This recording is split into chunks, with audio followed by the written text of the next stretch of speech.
just wrote me that there is a little sound. I think that it is this.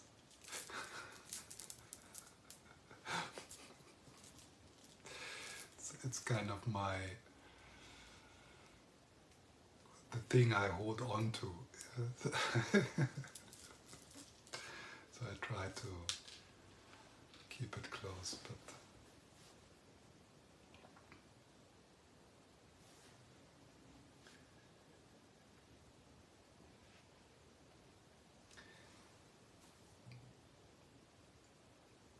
so in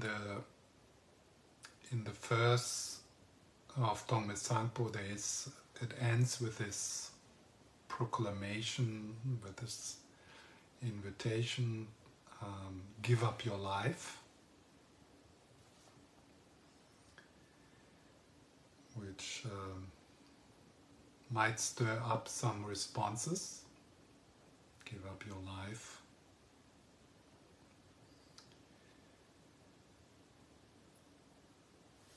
And maybe it's good to reflect upon that. What might he mean with give up your life?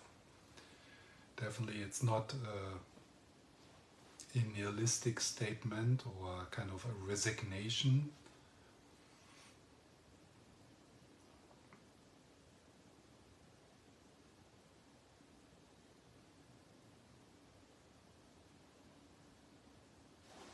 So maybe I can read what Ken MacLeod writes about this in his commentary. Give up your life, give it all up. Do not base your life on what can be taken away from you. Wealth, possessions, health, family, friends, fame, respect, even your own life.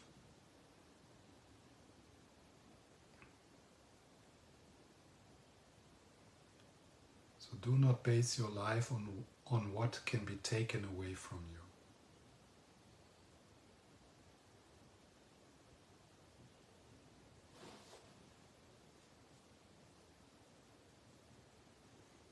Just do it now.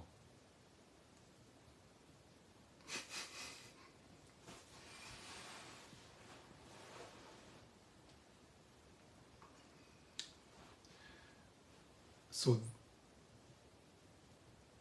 practice instruction like this also are invitation to become aware right now where do you base your life? On wealth, possessions, health, family, friends, fame, respect.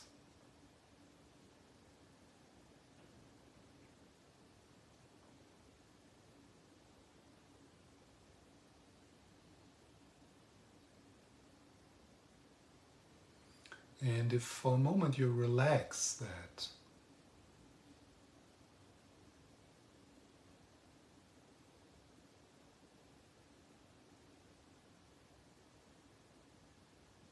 because soon this all will be taken away from you. That's a fact. You can't deny that.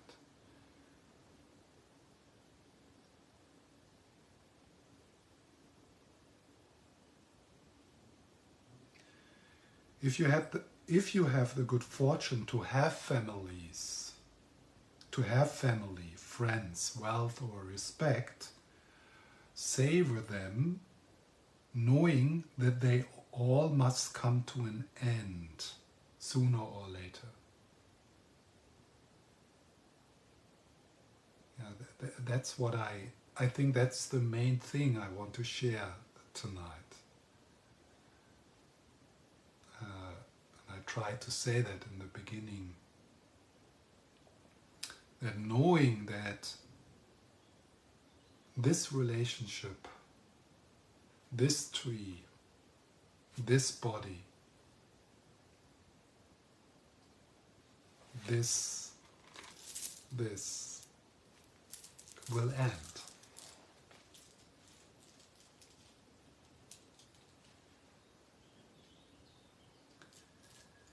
And knowing that it is ending, that it is dying,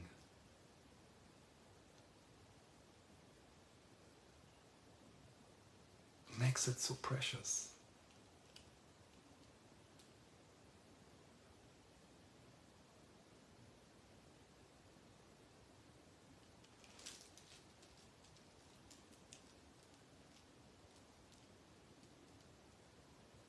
Knowing that this will end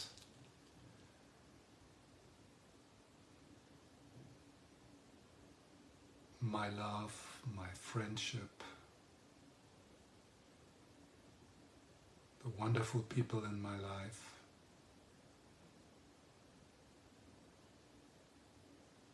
makes them so precious.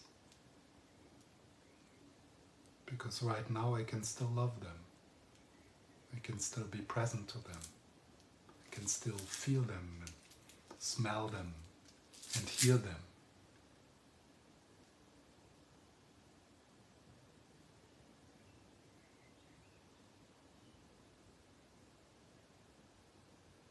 Knowing that this tree outside will die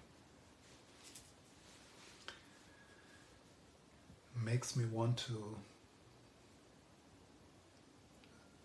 serve them, protect them, heal them, even knowing that they are dying, that it is hopeless, that I can't save this tree.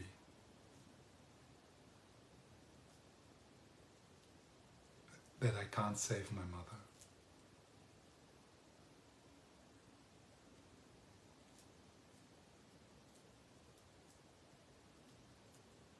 That I can't save this planet.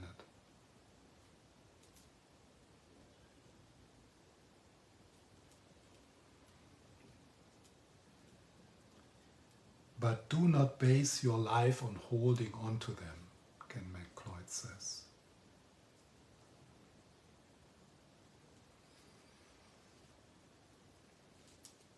And then he makes a suggestion instead. And that might not be your conclusion, but instead do what life calls for in each moment.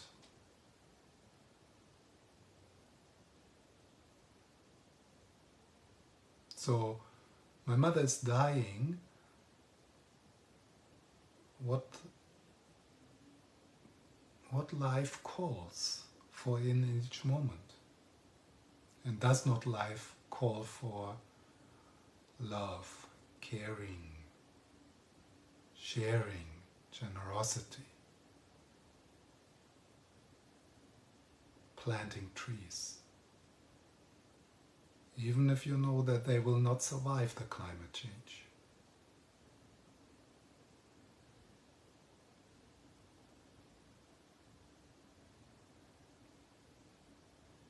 And do so without any gaining idea.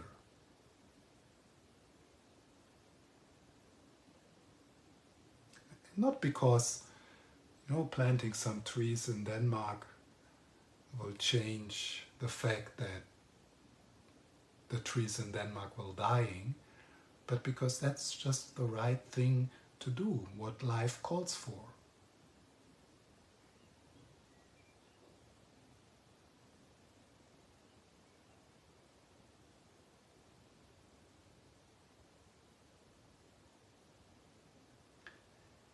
Any thought that you will ever see or enjoy the result of your actions, so without any gaining idea,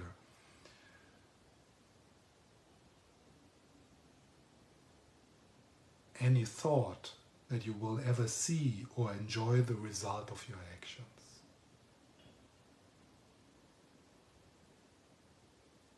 That makes so much sense to me. I don't know why.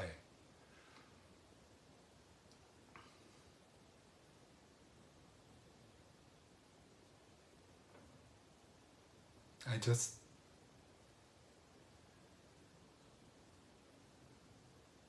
just the right thing to plant trees. It's just the right thing to participate in the healing of that person which is in front of you, which is dying.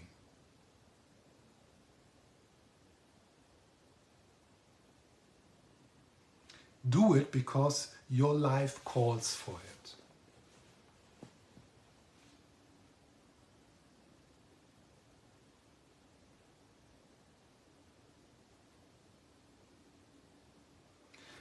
And of course, I'm not saying we all should go out now and planting trees, but what is it what you give in writing, in painting, in singing, in touching, in sharing the gifts you have to give, because life calls for it.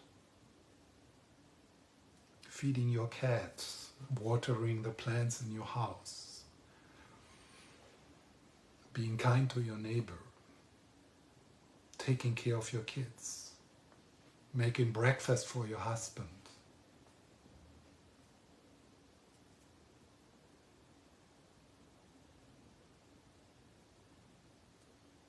showing up.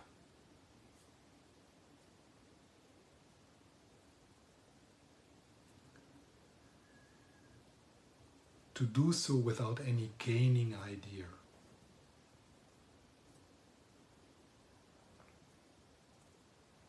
Any thought that you will ever see or enjoy the results of your actions.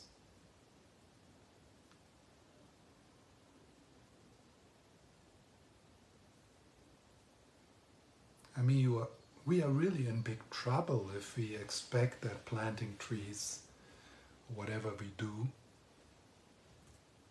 to be engaged. When we do that with the hope of enjoying the results of our actions.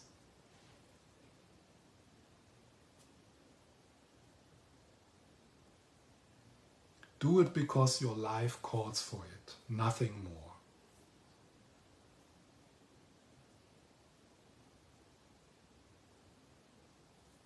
Ironically, it is hard to imagine a more fulfilling way to live.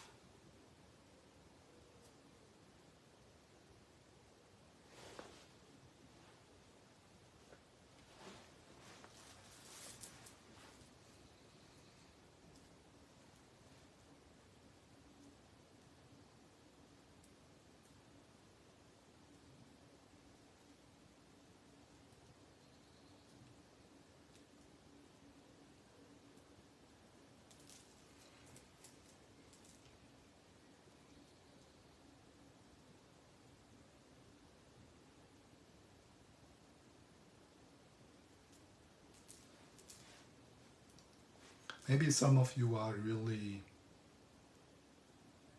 touched and feel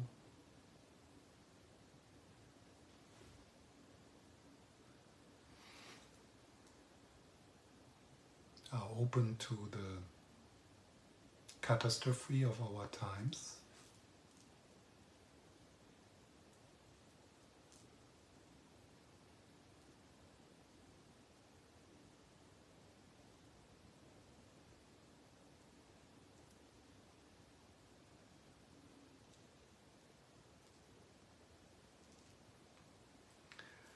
And there's probably a lot you could say to that, or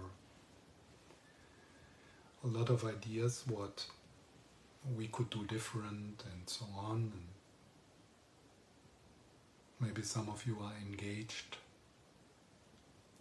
in animal protection or sustainable living.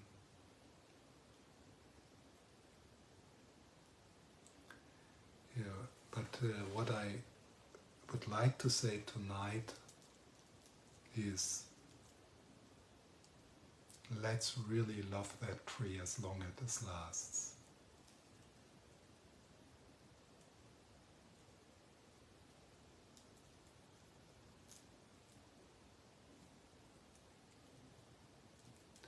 let's really enjoy this next breath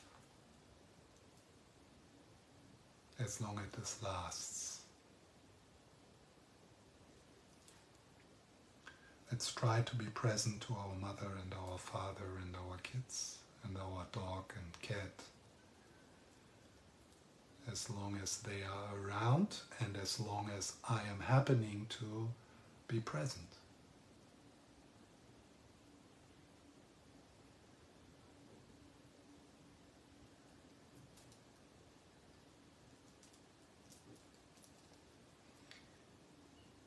And then if we take the suggestion of Ken McLeod to do what life calls for, what our goodness calls for, what our generosity calls for, our skills calls for. We all have different skills to share. We have different ways to shine.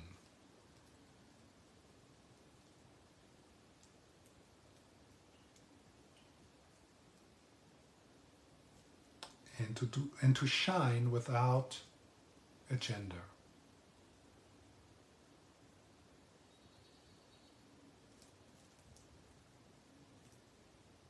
Without hope and fear.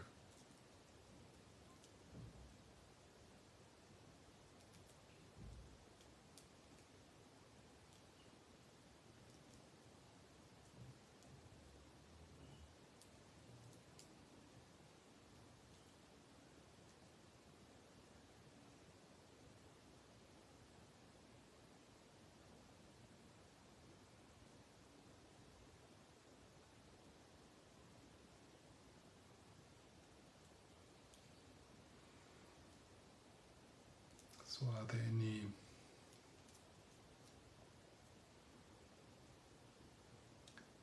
questions, comments,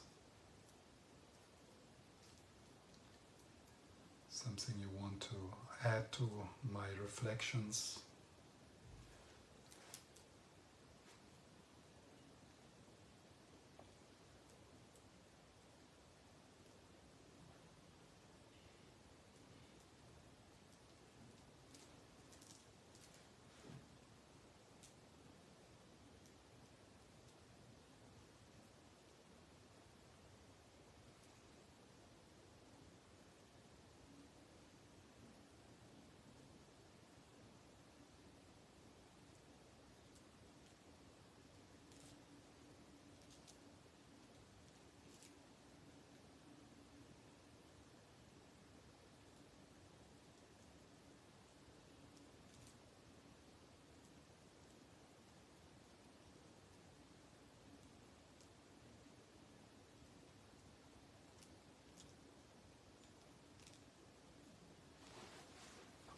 I just have a question about the quote that you gave at the beginning. I didn't get the third line, I think. Could you give it again, please?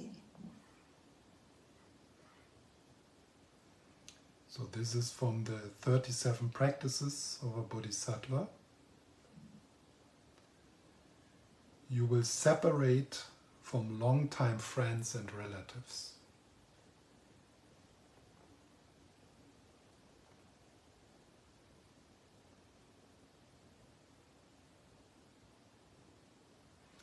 I'm thinking about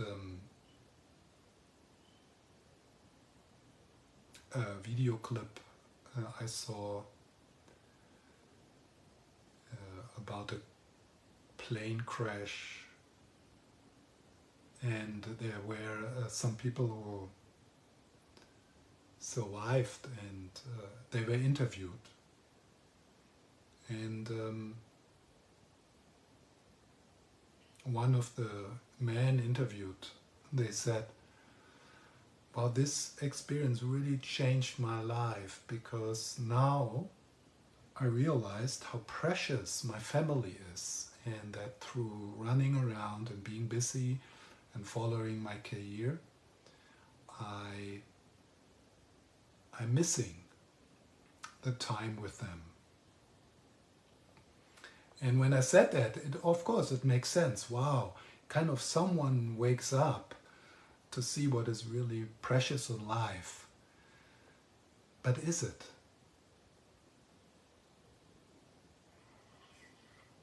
So you will separate from longtime friends and relatives.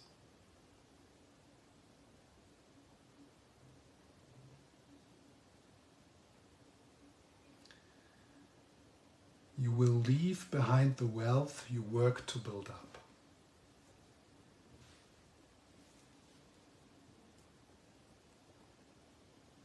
That's so amazing to acknowledge that we are living in a time where the majority of us, and that's also part of our conditioning, that there's that myth around that life is about building up wealth and possessions. And we will leave that behind.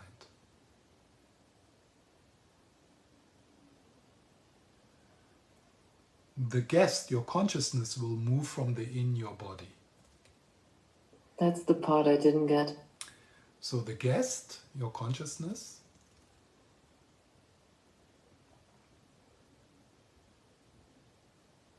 will move from the in, not the house,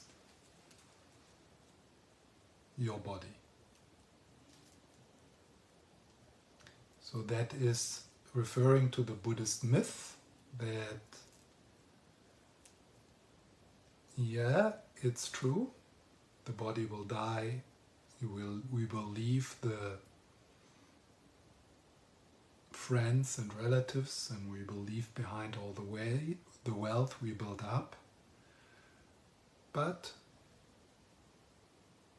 consciousness will move on from your body.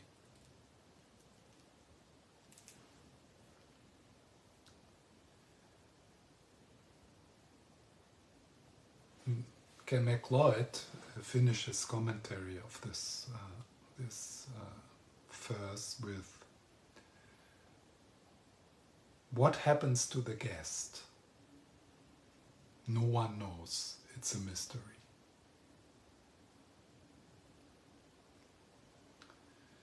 So it's a bit, and that's also what I'm also talking about and leading meditations into your awareness and things like that. But I also like that no one knows, it's a mystery.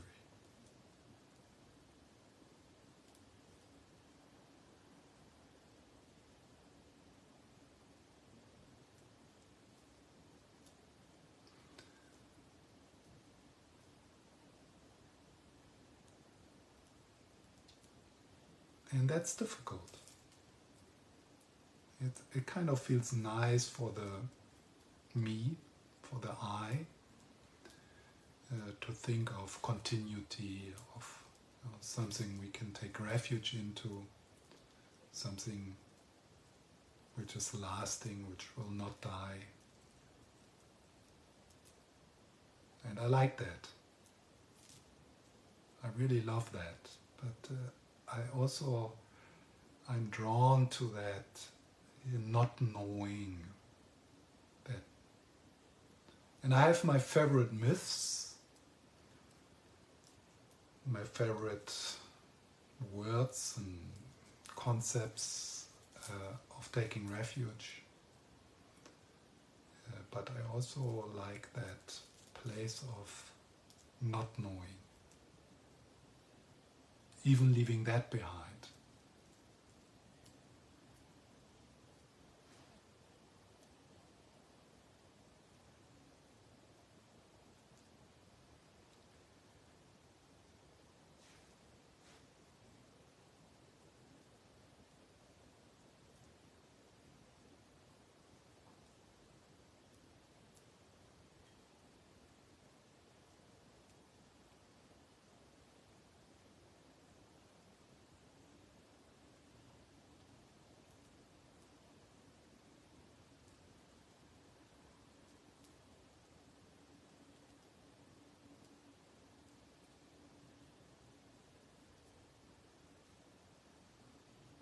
Can I add something?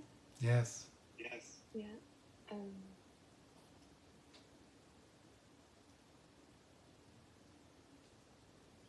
Yeah, I really enjoyed which was almost like a premeditation in the beginning around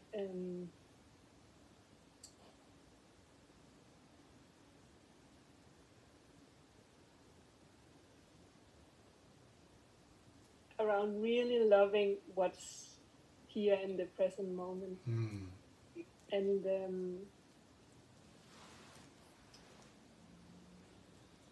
And I feel like this was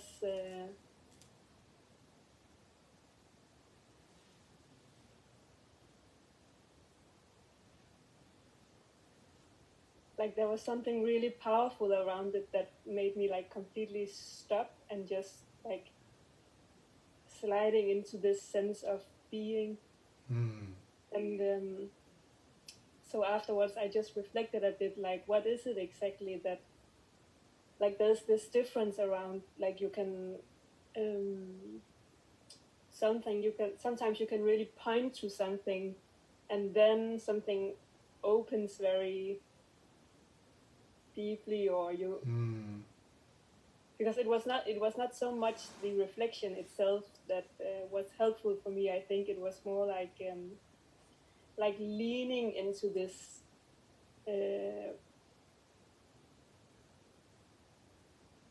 this atmosphere, or this ultimate truth, or that it's definitely worth loving everything.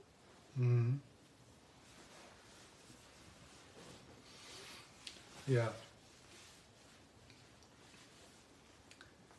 So there is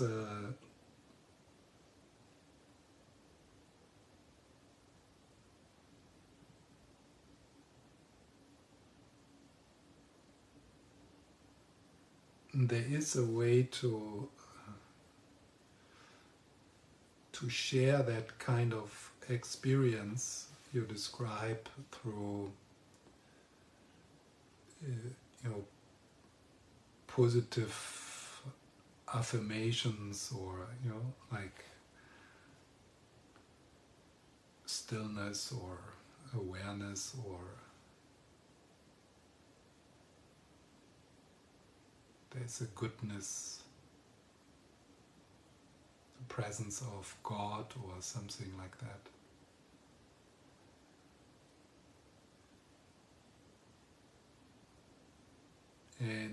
But there's also that way of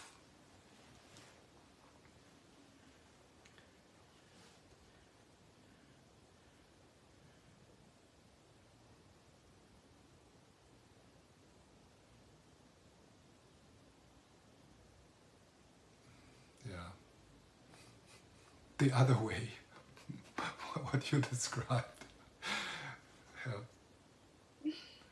Which is a bit scary, maybe. So that's why I maybe tend to go more into the kind of Mahamudra awareness teachings. But then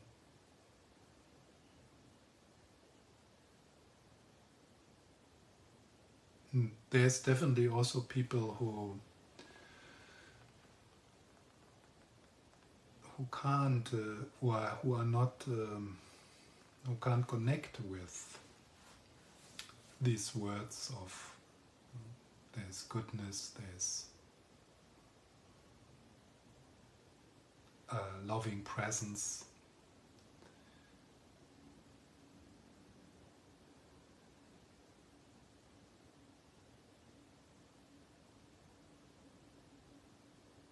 But then in the letting go and in the not knowing, there's not nothing.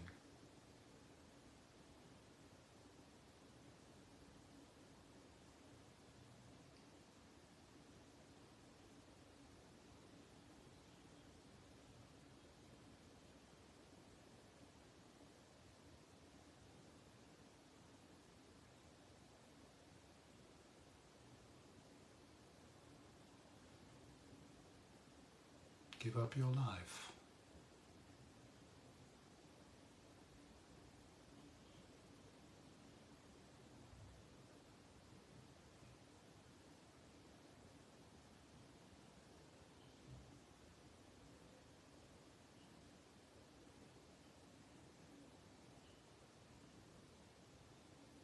And then if you give up your life, there is not nothing.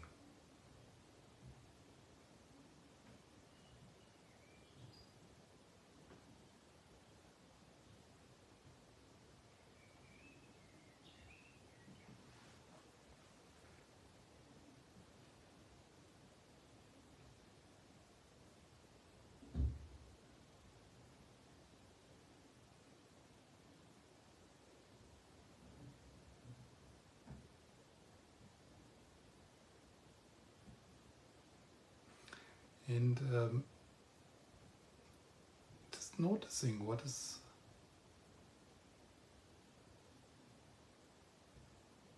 right now, what is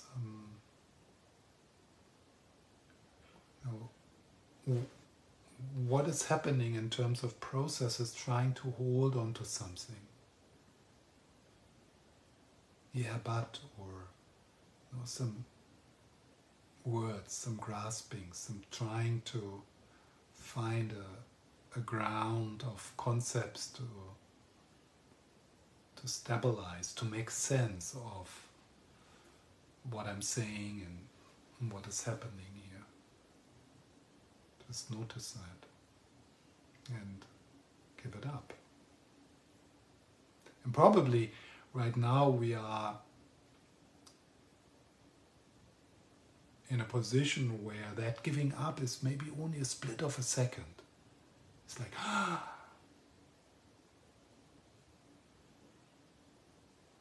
give up your child, give up your lover, give up your life, give up your body, give up the projects you are involved in.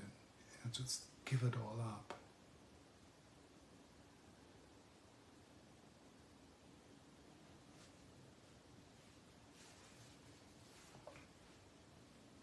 Can I ask a question, Stephan? Yes.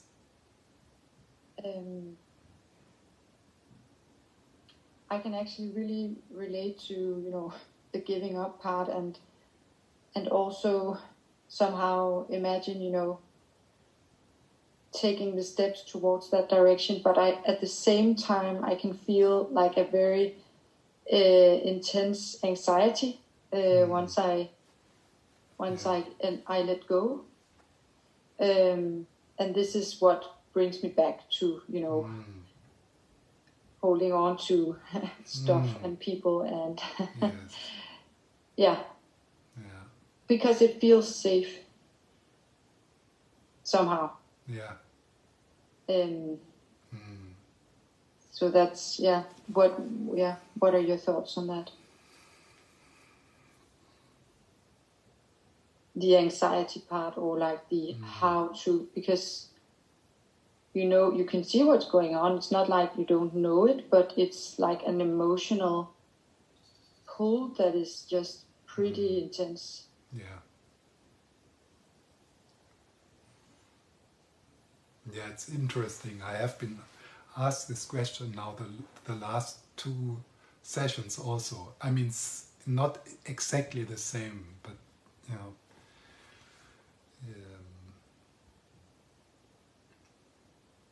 probably I always give a different response to that question. So it's a very common experience you describe.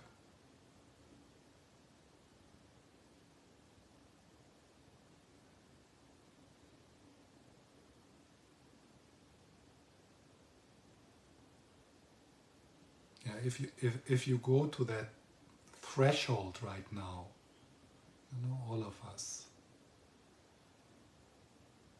and at one point that threshold for all of us will appear. The threshold of, so this letting go everything will be forced upon us.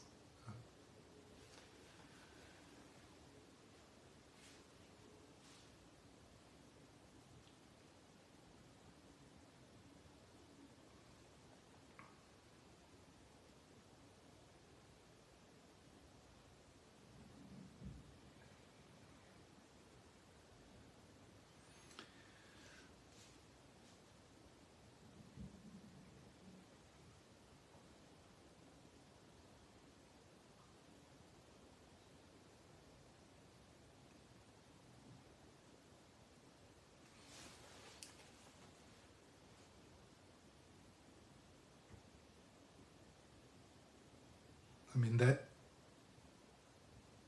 that anxiety, that is like it's a kind of ground anxiety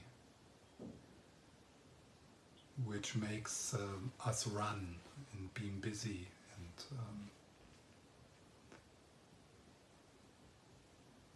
it's like the anxiety behind capitalism and destroying this world, consuming and entertaining and distracting.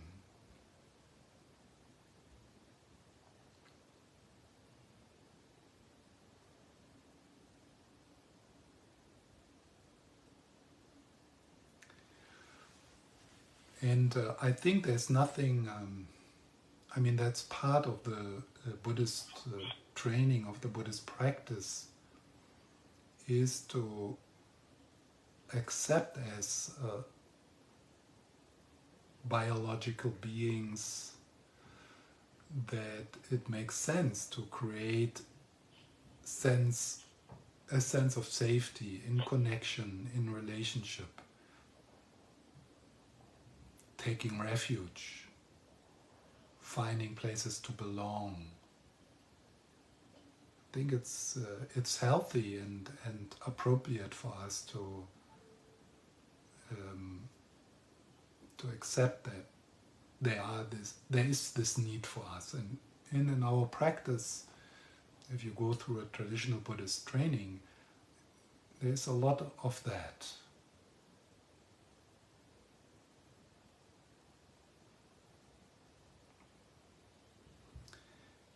But then in the Buddhist tradition, you start to deconstruct that. You start to let go of that. You create a safe container where you feel safe through protector practices, whatever, through the myths, through the relationship to your Lama, through taking refuge. But then the Buddha comes with the Heart Sutra and takes it all away. So for some of us, particularly if we have been in our psychological history, have not experienced the sense of being held, then probably that little girl, that little boy which didn't feel held, which was not in a holding environment, fills up the space of so that's then this overwhelming anxiety and the need to grasp onto something. So it makes sense to go through a healing process, knowing that this healing process of creating a safe container, a safe space, is provisional.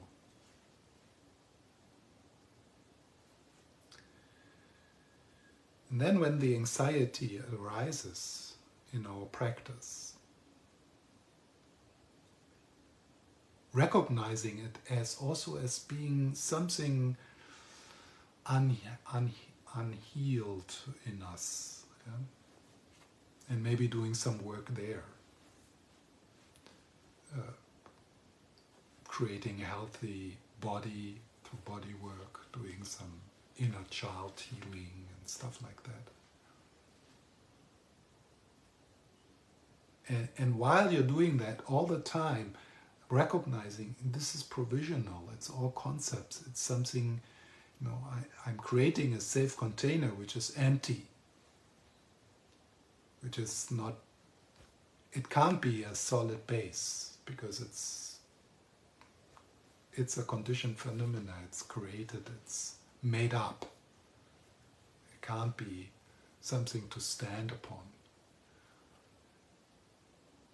So then recognizing that kind of anxiety as a good sign, as something, wow, I'm getting there. And a big part of our practice is to learn to swim in that threshold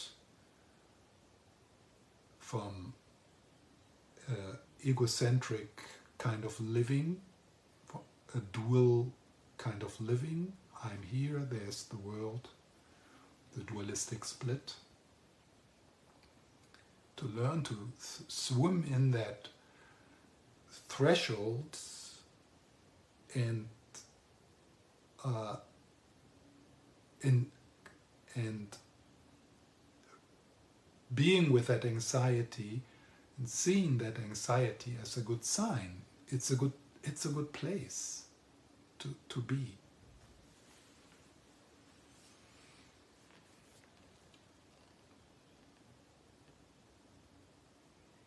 Making that anxiety a meditation object, exploring that anxiety, being with it. Where is it in the body?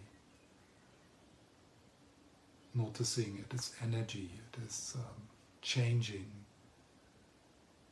Maybe there's something one can give to that anxiety. Self-care, self-compassion, self-love. Talking to that scared little girl, that scared little boy. Loving it. Starting to love that anxiety, maybe personifying that anxiety as giving it a name. Hello, hi, you are welcome at the family table. I'm here for you. And then loving that anxiety to death by not finding it.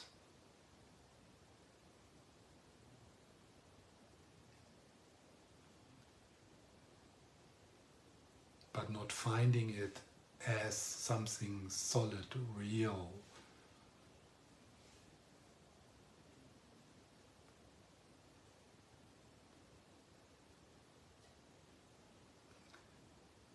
Lama Zopa says, or at least I have heard him saying a few times, that the danger in that period of swimming in the threshold and experiencing that anxiety, what would be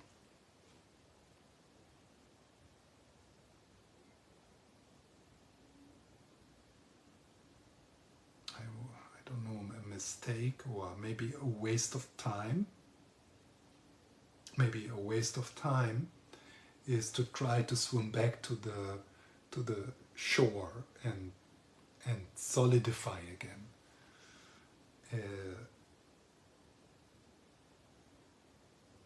But of course, even if one does it at one point, it will be obvious that that shore is also dying and passing, and something one needs to let go of at one point.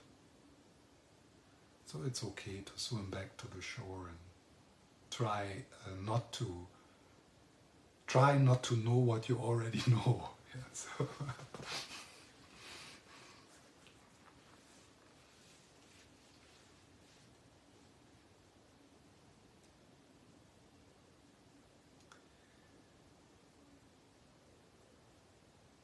So I think it's good to do whatever on a relative provisional level helps to create some stability and healing and holding and finding that in relationships and co-regulation of that anxiety, recognizing that part of the anxiety is connected with our psychological history, and part of the anxiety is the collective anxiety. I mean, humankind is scared shit. because we all know somehow.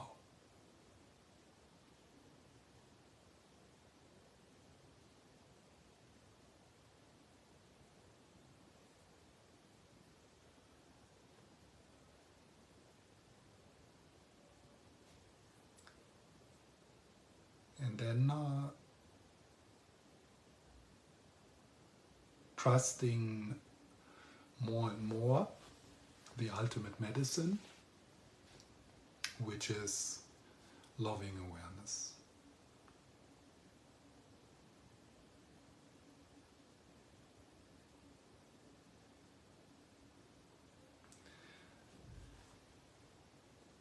And appreciating that feeling, experiencing the light of loving awareness is something which needs to be cultivated and explored and put time into.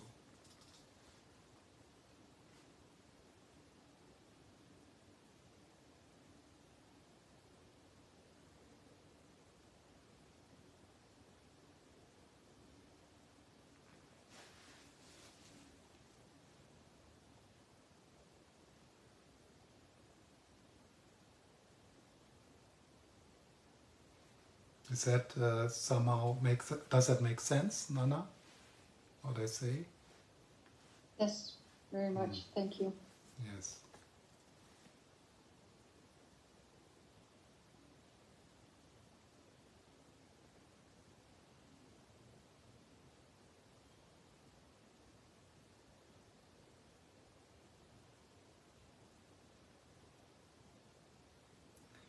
So there is a kind of a premature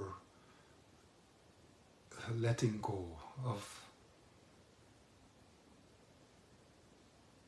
refuge, of the relationship to the people we love,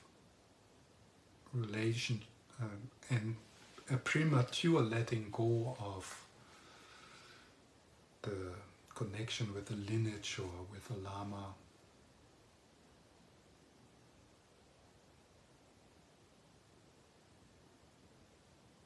We let go of the raft which carries us over the river.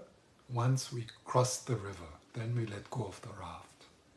But while we are still paddling on that threshold between duality and non-duality, we hold on onto the raft.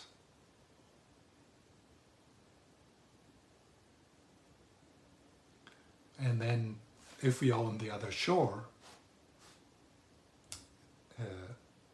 which is reality, which is non-duality, nobody is so stupid to carry the raft on the shoulder.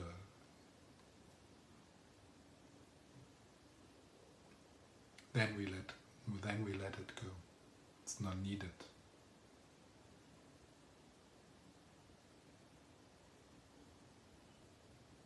And then there is also no anxiety anymore because there's nobody there. There's nothing to defend. Nothing which could die or could be threatened.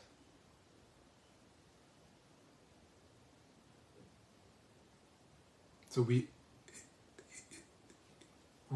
don't let go of the raft while we're still paddling.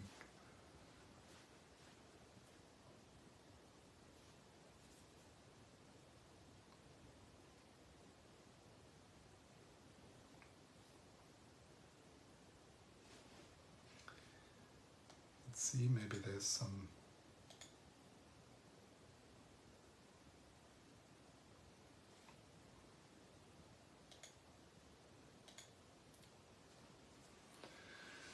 Yeah.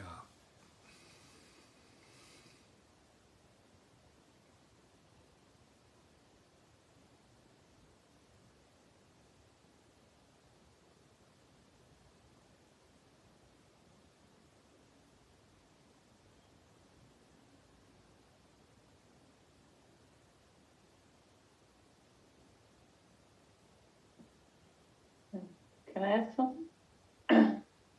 Yes? Yeah, because I actually read the commentary that you read now. I got a book here.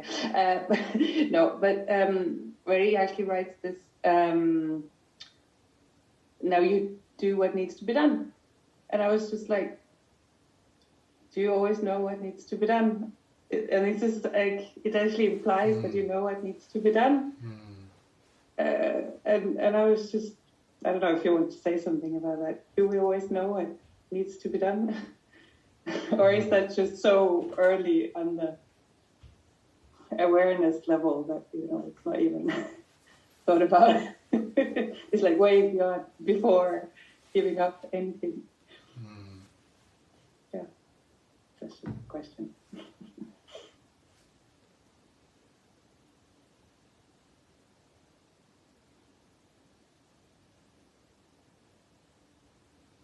Because in a way, the choices it will always be between, you know, between doing something or taking care of your health, or like it's between some kind of something that is impermanent. So in a way, it's irrelevant, I guess, because whatever you choose, something that dies. But it would be easier if we always knew what needed to be done in the right situation. But, yeah. Sometimes you know what needs to be done, right? Like, your son needs breakfast, so that needs to be done. So, yeah. So how do you know that that's what needs to be done?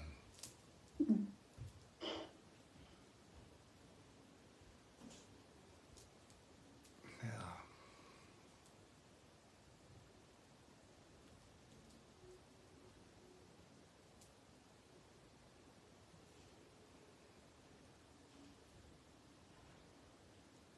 Do you know how you know that you? Do you know why you know that you need to make breakfast and get your son to the kindergarten or something?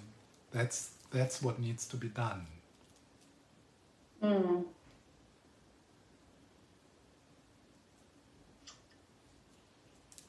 Because that is something I've already thought about, kind of like that's not, it's not like I wake up every morning and like, oh no, how do I solve this? But when there's something you haven't encountered before, and then, okay, right now specifically is that I've been offered another job, and which I actually really want, and I'm just worried about my health because I've been so stressed. And actually was really helpful now that you started out with this, like, thinking about death, and it's something I always never done, and I just realized I'm so attached to my health, and actually in this particular instance, I should probably take the job with this sort of not being so worried about my health and think about it as a service, while a couple of weeks ago the right decision was to say no to another job for other reasons. So it's just, yeah, so it twisted a little bit my way of thinking about it. And it's new choices like that are I find extremely difficult, you know. But I guess if you get calm enough, you know, like there is knowledge somewhere about what is the right decision, and in the end, it doesn't matter because people gonna die. So,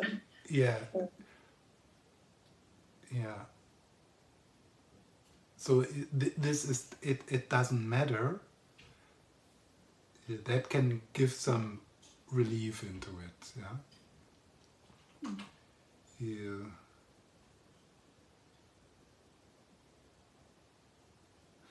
And the other thing you said, once I calm down, so I think that's also so, like, it doesn't matter. I mean, I'm not saying. I'm not really saying it doesn't matter. I'm more saying it does matter, but not really. Yeah. So.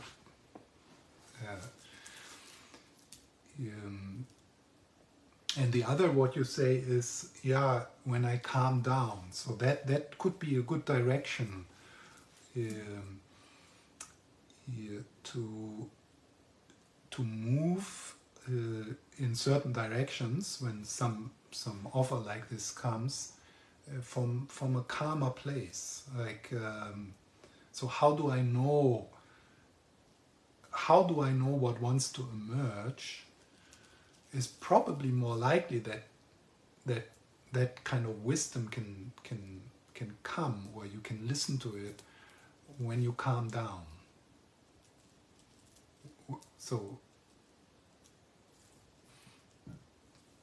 taking some body work, some meditation, some reflection on death, some reflection on bodhicitta, and kind of more listening rather than trying to figure it out. Yeah. And nobody can really tell you because maybe you are in a position where saying yes to that job would be too much. Who knows? Yeah. So it's also important to look after the most important person, and that's Celia in that constellation. Yeah. It's not easy.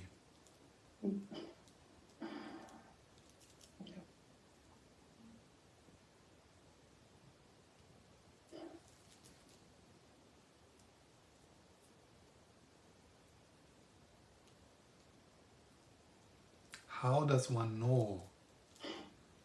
How can the knowledge arrive to say yes or no? It's wow. You know, some people then go to tarot or clairvoyant people, or kind of delegate the decision. Yeah. Yeah, and in the end, it does not really matter, because you will die anyway, in good health or bad health.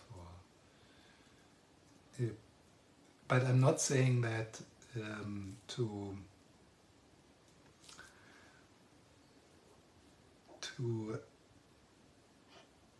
get to trigger a state of, oh, it doesn't matter what I do, because it does matter. But it can take away a bit the edge, yeah, as if there is like, oh, this one decision which will either screw up my life or lead me into happiness. Yeah? And whatever you decide, taking the job or not, one thing is clear: it's going to be difficult. Both. And one thing is clear: there will be difficult feelings in both cases. And yeah, so one solution or one response to that is learning and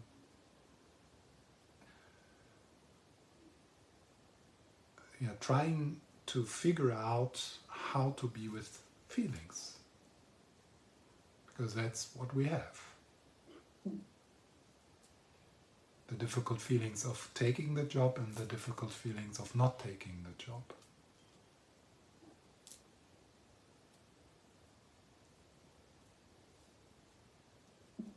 Yeah, but it actually really helped, this thing, like thinking of death like in a new way, and actually thinking like, oh yeah, but if I was going to die, I would of course try to take the job. Instead, I wouldn't have it, like, so then what, yeah.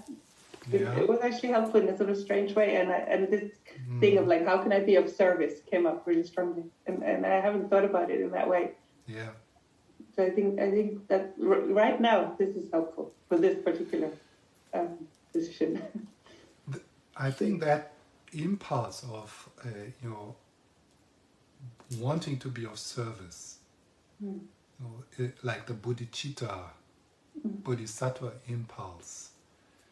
I think that's, I mean, it can be also coming from a bit of a neurotic, trying to be the good girl and, trying to save everyone because you were the one who needed to save the family. You had that role. But I think there's also a genuine bodhisattva, bodhicitta call in that. And that wanting to be of service is so healing and so powerful and has so much energy in it. I mean, yeah, you are not in, you feel so you feel like exhausted and tired, but that wanting to be of service can be really a powerful source of energy and long life and a different kind of health. So I think that's a good question to throw into a moment like this is, how can I be of service here? Because it put my health question in perspective, because if my health is so bad, then I can't be of service at all. But if it's okay, then it's maybe just egotistic. I want to be super fit, or I don't know, whatever, something like that. So it wasn't sort of. Yeah.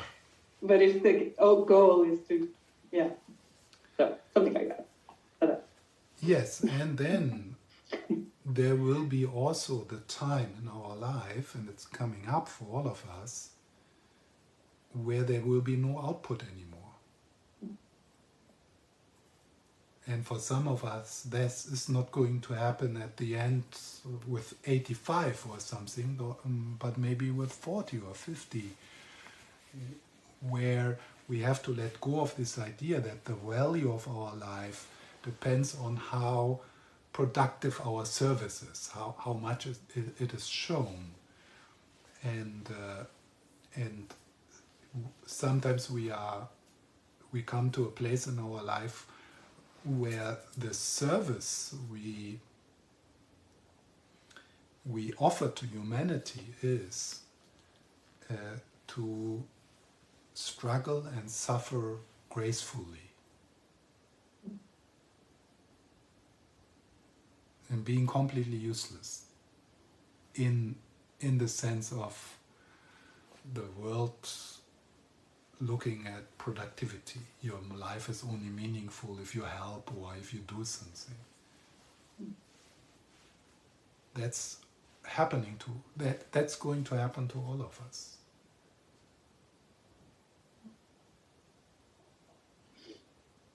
And then it's difficult if we are if we are still clinging to this idea, my life is only beneficial if I produce something like service.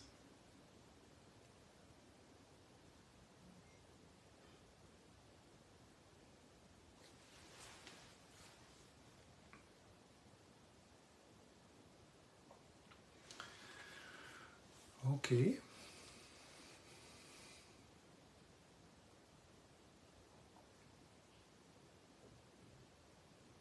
So I hope you have a pet or a plant or a tree outside to appreciate tonight. The weather, some messages from friends.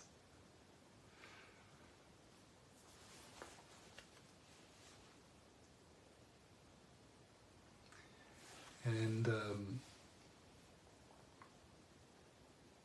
in 2 weeks,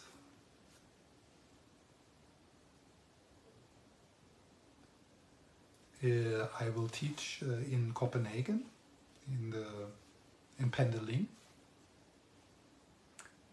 That will be my live appearance in Copenhagen. I don't know when it happened the last time, maybe a year ago or something. So And so if you happen to be in Copenhagen, you are welcome to show up. Maybe to see some of the people you have seen online now, and some of the people you know. But we will also do it online. You can sign up for that as well on the FPMTDK website. Yes? Yeah, sorry, I just wanted to add that you do need to book the ticket in advance. Yeah. Via the website. Yeah. Yeah, that's necessary so that we know how many people come, and do we have to wear masks in the room?